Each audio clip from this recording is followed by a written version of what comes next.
Welcome to Jungle Tech Academy, where nature meets technology. If you enjoyed our Python lessons, like and subscribe for more videos.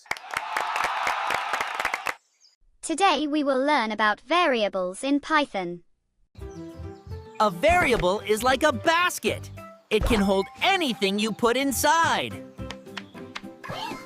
Now let's play with variables in Python. First, we write age equals 10. Python keeps that number safe in memory. Then we write name equals Milo.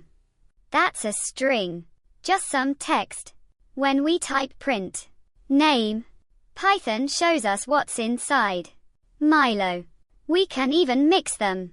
Print name is age, years old. Python joins the text and numbers together like a puzzle. Behind the scenes, it remembers where each piece lives in memory. So when you ask, it brings them back super fast. Thanks for learning with us. Meet the Jungle Gang! Next lesson coming soon. Don't miss it.